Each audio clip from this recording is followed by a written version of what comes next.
नमस्ते बच्चों। छठवीं ABC के लिए नंदुलकर टीचर विज्ञान का पाठ ले रही है। तो हमारा आज स्वाध्याय क्रमांक 8 यानी कृति पत्रिका 8, ये इसके बारे में आपको कुछ जानकारी देने वाली हूँ। तो देखो, इसके लिए मैं आपको पिछले साल का सबके लिए भोजन, इसके आधार पर कुछ प्रश्न देने वाली हूँ। ये चित्र का निरीक्षण करो। ये पाठ में सभी खेती की जानकारी। देखो, यहाँ एक किसान दिखाई दे रहा है और ये खेती की जोताई कर रहा है, यानी अलग अलग फसलें निकलने के लिए उसमें मशागत कर रहा है। यानी खेती के कार्य कैसे किए जाते हैं, इसके बारे में मैं आपको जानकारी दे रही हूँ। और इसके आधार पर कुछ प्रश्न भी आपको पूछा जाएगा। तो आपको मालूम होगा कि भारत के लगभग 60% भूभाग का खेती के लिए उपयोग में किया जाता है। और ये जो खेती की जाती है ऋतुओं के अनुसार, वर्ष में खेती के 2 प्रमुख मौसम हैं। ऋतु के अनुसार ये खेती के 2 प्रमुख मौसम है। तो पहला मौसम कौन सा है? देखो, जून से अक्टूबर, यानी अभी ये शुरू है। तो यहाँ अब जो खेती की जाती है इसे को क्या बोला जाता है? खरीफ। खरीफ का मौसम चल रहा है और इस मौसम में वर्षा का पानी इनका उपयोग किया जाता है। और अक्टूबर से मार्च तक की गई जो खेती है, दिवाली के बाद जो खेती की जाती है, इसे बोलते हैं रबी का मौसम, रबी का हंगाम मौसम। और यह तब भूमि में रिसा हुआ वर्षा जाल, वापसी की मानसूनी वर्षा और तुषारपात का उपयोग करते हैं। और इसी प्रकार आपको एक प्रश्न पूछा जाएगा कि खेती के मुख्य मौसम कौन से हैं? खरीफ और रबी। खरीफ और रबी ये खेती के मुख्य मौसम है। और सबसे आसान दूसरा प्रश्न मैं आपको बताऊंगी कि वनस्पति से हमें क्या प्राप्त होता है। वनस्पति से हमें क्या प्राप्त होता है? अन्न, जो हम रोज खाना खाते हैं। ये कहाँ मिलता है? तो जब किसान खेती करता है उसकी तरफ से हमें अन्न मिलता है। बहुत आसान प्रश्न पूछा गया है। तीसरा प्रश्न है, खरीफ का मौसम कब आता है? मैंने पहले आपको बताया खरीफ का मौसम कब आता है। तो जून से अक्टूबर तक खरीफ का मौसम आता है। तब ये खेती की जाती है। और ये जो तुम्हारे सामने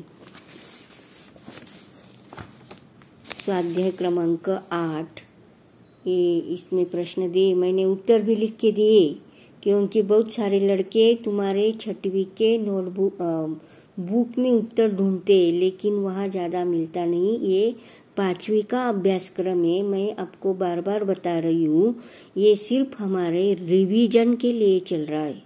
पिछले साल आपने कितनी पढ़ाई की है, आपकी याद में है क्या नहीं, ये देखने के लिए शासन का उपक्रम है। तो याद रखो, 6वीं के बुक में ज़्यादा आपको कुछ जानकारी नहीं मिलेगी, इसीलिए मैंने आपको प्रश्न के उत्तर भी लिख कर दिए। चौथा प्रश्न है, देखो, पारंपरिक खेती किसे कहते हैं? पारंपरिक खेती यानी क्या? जो हर साल खेती तो करते, लेकिन पुराने समय की विधि से जो खेती की जाती है, जैसे हल का उपयोग किया जाता है, फाल का उपयोग किया जाता है, और पानी देने के लिए मोट का उपयोग किया जाता है, इसे कहते हैं। देखो, ये ऐसी प्रकार की, ये जो हल का उपयोग किया जाता है, फाल का उपयोग, जमीन की जोताई, ये पारंपरिक खेती है। इसे बोलते हैं पारंपरिक खेती। कटाई तथा मंडाई ये स्वयं अपने बैलों की सहायता से काम करते हैं किसान, और खेती के सब काम यंत्रों की सहायता से कर नहीं रहे। देखो, इसे बोलते हैं पारंपरिक खेती। तो इसका उत्तर भी दिया है मैंने। पुराने समय की विधि से खेती करते समय बैल द्वारा खींचे जाने वाले हल तथा फाल का उपयोग होता था। फसलों को पानी देने के लिए मोट का उपयोग होता था।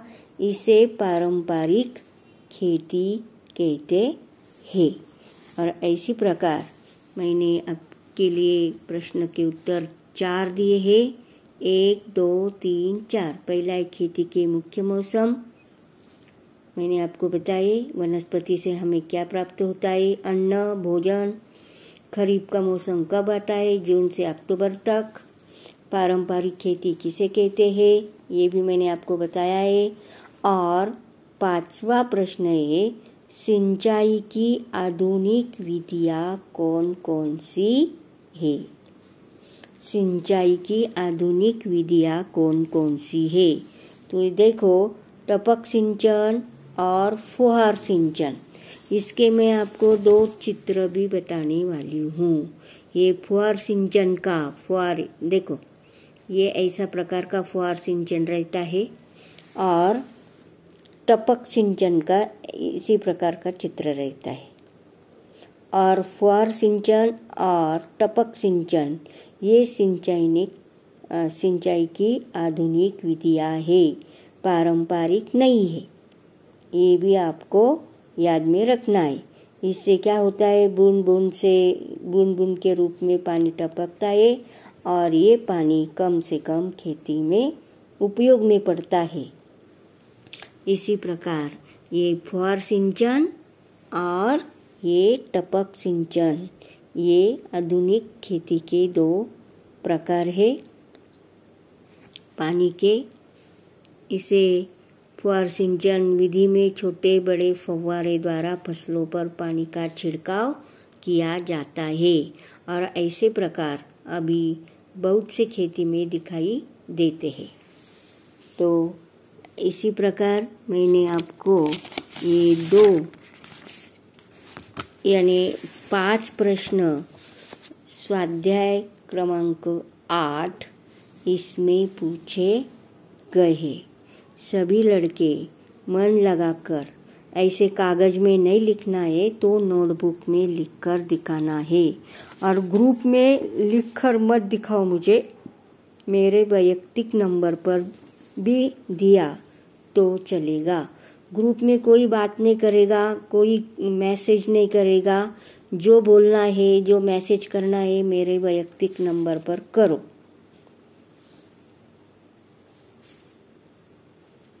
देखो, ये सब तुम्हारे नोटबुक में लिखना जरूरी है। सेतु अभ्यासक्रम यानी ब्रिज कोर्स, शैक्षणिक वर्ष स्वाध्याय क्रमांक 8 कक्षा 6वीं, और इसके नीचे सब ये प्रश्न आएंगे। प्रश्न भी लिखो, उत्तर भी दिए। उत्तर क्यों नहीं दिए, उत्तर क्यों लिख कर दिए मैंने, तो तुम्हारे बुक में ढूंढते रहते हैं, मिलता नहीं, और फिर से मुझे पूछते हैं। इसीलिए प्रश्न के उत्तर मैंने दिए, वो मन लगाकर करो। ओके। और सुनो,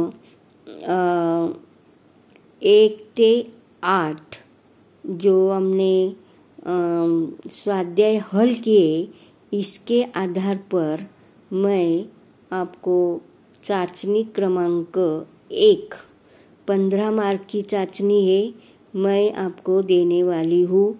और इसके प्रश्न के उत्तर आपको 1 से 8 के जो स्वाध्याय हुए, इस पर आधारित प्रश्न के उत्तर आएंगे। ज़्यादा कठिन नहीं है, लिखने की कोशिश करो, और जो नहीं आएगा तो मुझे पूछो। 15 मार्क की सबके नोटबुक में मुझे चाचनी क्रमांक 1 ये देखने को मिलनी चाहिए।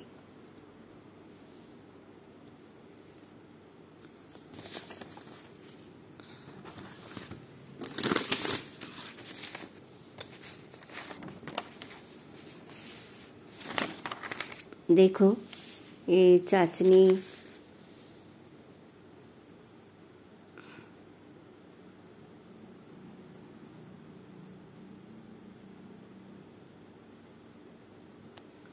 तुम्हारे नोटबुक में पूर्व तैयारी के लिए 1 से 8 जो हमारी स्वाध्याय हुए इस पर आधारित ये 4 प्रश्न मैंने दिए हैं।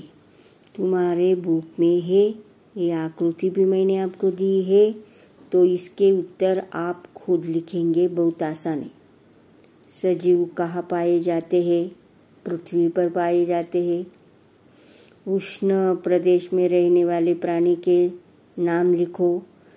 5 और 6 जो स्वाध्याय दिए इसमें मैंने आपको जानकारी दी है। उष्ण प्रदेश में रहने वाले प्राणी के नाम, ध्रुवीय प्रदेश में रहने वाले प्राणी के नाम, ये भी मैंने आपको बताया है।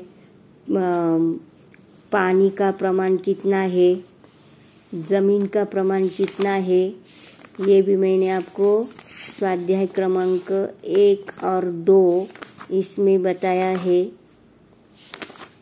तो सभी लड़के मन लगाकर हल करो। और पानी का प्रमाण कितना होगा? 2/3। पानी का प्रमाण 2/3। और जमीन का प्रमाण कितना है? 1/3। ऐसे लिखना है आपको। ये उत्तर सब ऐसा ही आएगा। जमीन का प्रमाण कितना? तो 1/3। पानी का प्रमाण कितना? 2/3। 2/3। और जमीन का प्रमाण 1/3। ऐसे लिखना है, ज़्यादा कठिन नहीं है। यह आकृति भी बनाई तो भी चलेगा।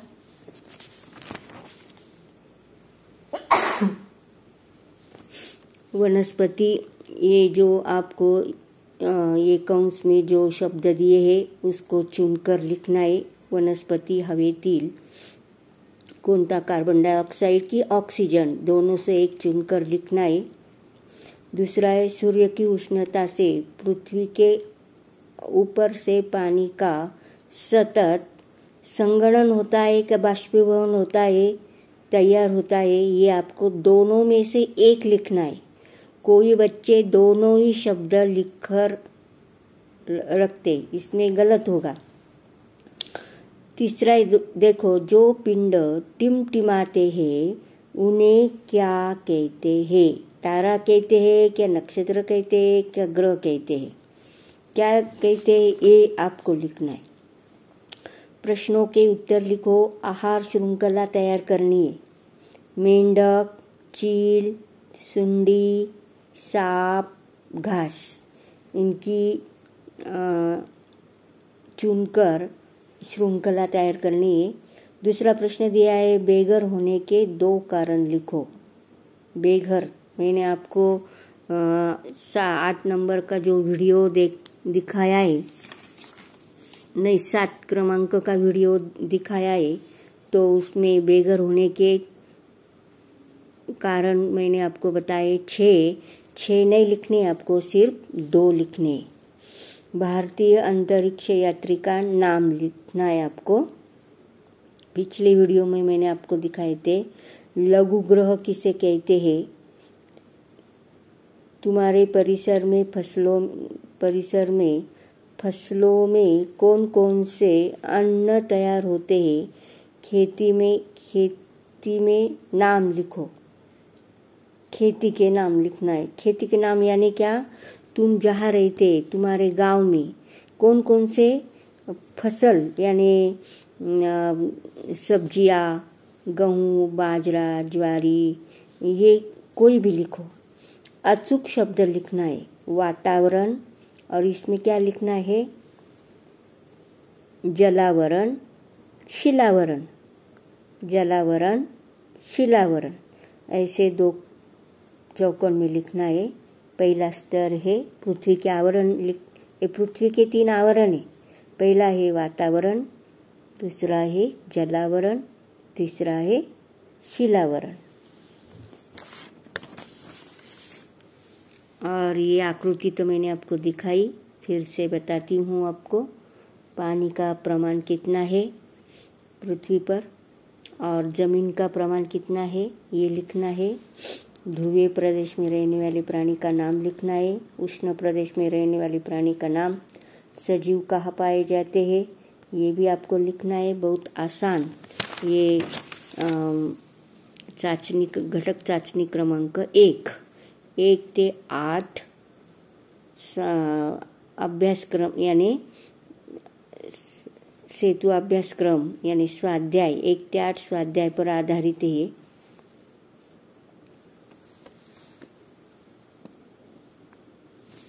1 ते 8 स्वाध्याय पर आधारित है ये।